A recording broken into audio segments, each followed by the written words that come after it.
In the gospel or in the readings today, there's a short little refrain that's sung during the Alleluia. It's the gospel verse. We sometimes pass over it without giving it much thought. It said this. It's from Philippians 2. Shine like lights in the world as you hold on to the word of life. That caused me to do a lot of thinking, especially in light of what's happening with our church now with the synod that's been taking place. I follow Father Robert Barron a lot. I think he's probably one of the best or most articulate theologians in the church today.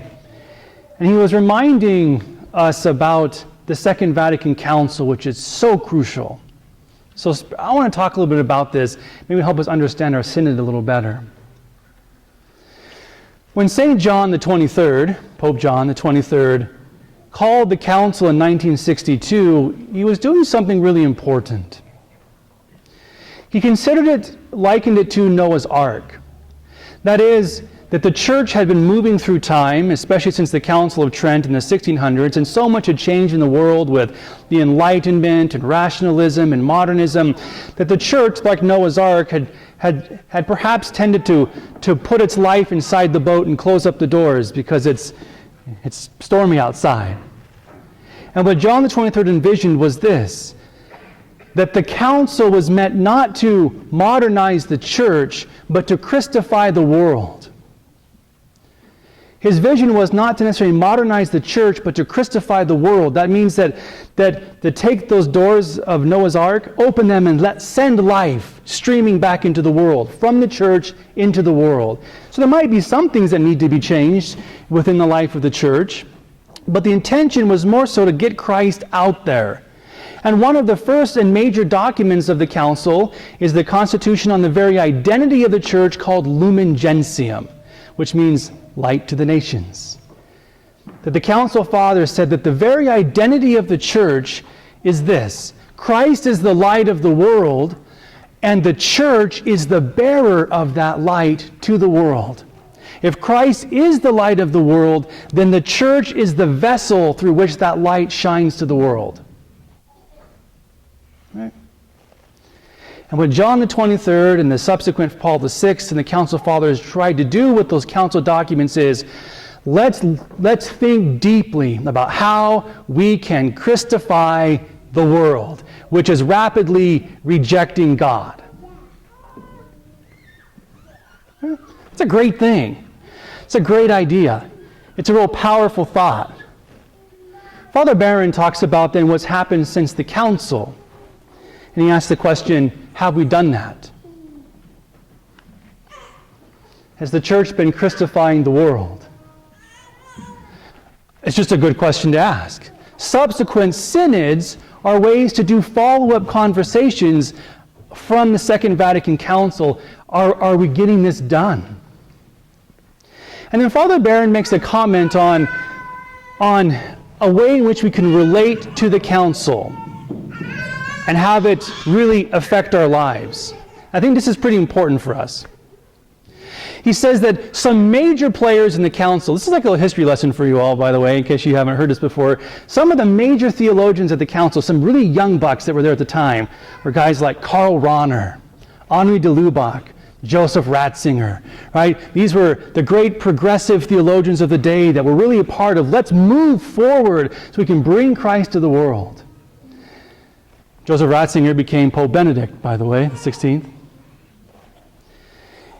And he was very instrumental in writing these documents. Ratzinger was at all 4 of the working sessions of the council and all of its subsequent synods.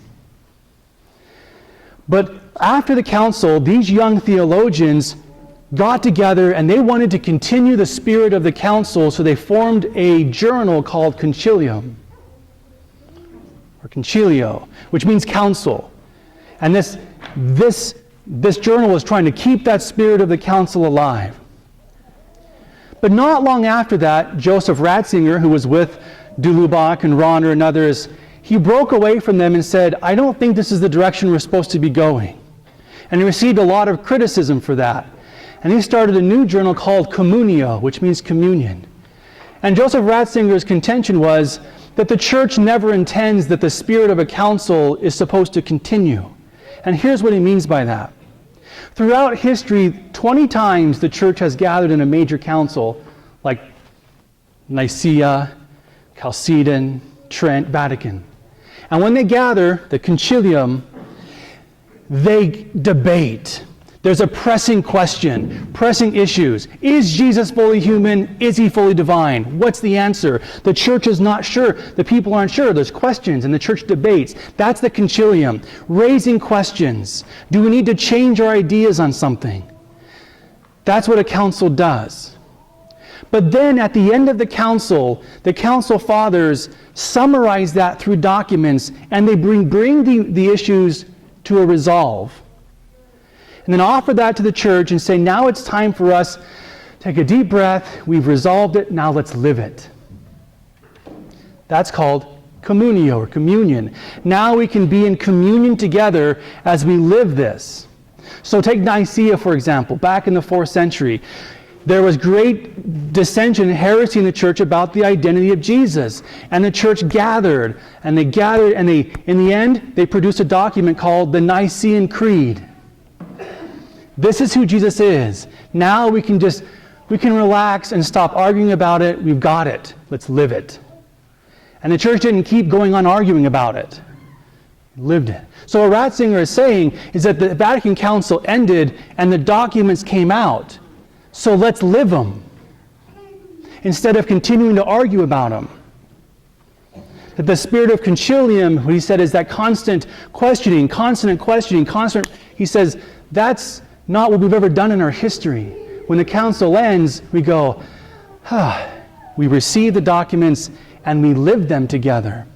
His contention with the Diurnal Concilia was they're wanting to keep the debate going, and if you do that, we begin to question our fundamental identity and we begin to lose sense of who we are. If all we do is question, then we lose the sense of who we are. And Father Robert Barron says, as I reflect back on the decades right after the council, there's a sense of, well, who are we as a church? We kind of stumbled a little bit. And as we're constantly questioning, it's hard for us then to bring Christ to the world because we're still trying to figure it out ourselves.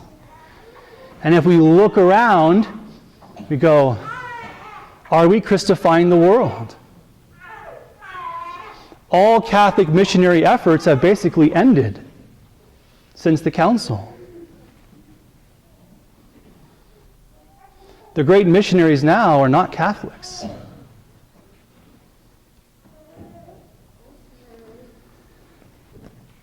So the call for us then is to be a people of communio and to take what we've been given and live it. So here's the call that I want to offer all of us. Is let's take that deep breath. Okay. The church herself has means to deal with the issues, and she's doing that. And when she gives us the answer, then we don't have to necessarily keep on questioning it. Let's live it. So like the documents of the council, read them, please. They're wonderful. They'll change the world. They'll change the world. But we seem to well, those are documents, but I just want to keep debating though no, just try it. Just live them.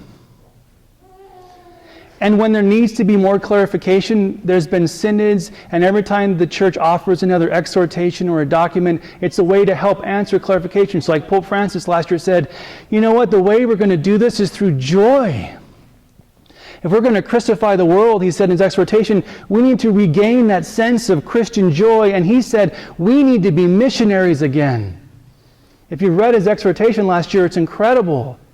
He says, we have to pick up the call of the council to Christify the world, but the way we're going to do it fundamentally is by living a joyful life in the world and have people go, man, who are you? To just stand out there in the street corner and say, this is our doctrine and you're doing this wrong and you're doing this wrong is probably not going to get a lot of converts.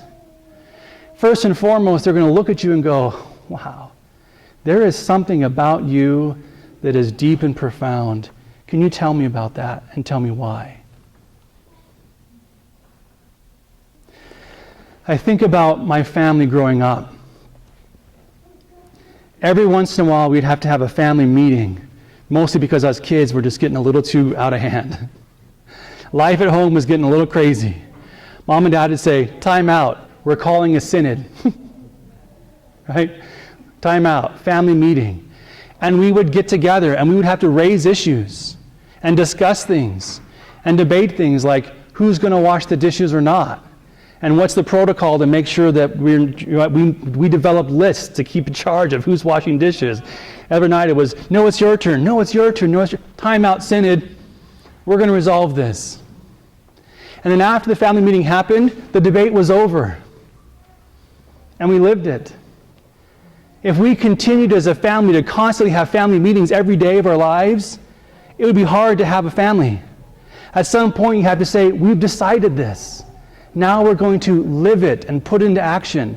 We might have to revisit things every once in a while, but we're not going to just constantly live in the sense of let's every day reevaluate our family life. Let's constantly push the limits of what we could be as a family. Well, good luck if you want to try to do that. At some point you got to say, this is it. It's time for the family to live in communion together. And that's what we are being asked to do now, is to take the council of the Vatican Council of 1962-65 and live that with the help of the documents that have come since then. So if you're looking for some good homework and some way to change your life, delve into those. They'll rock your world. They'll change the world. But who wants that, right? So anyway, give to Caesar what belongs to Caesar, and to God what belongs to God. Right? There's things that we have control of, and there's things that we don't. Jesus wasn't too interested in running a whole political regime. He wanted to build the kingdom of God. He wasn't going to delve in things that didn't belong to him necessarily. Not that he didn't care. That wasn't his purpose. And you and I also, let's give to God what belongs to God. Let's live our family life together. It's beautiful.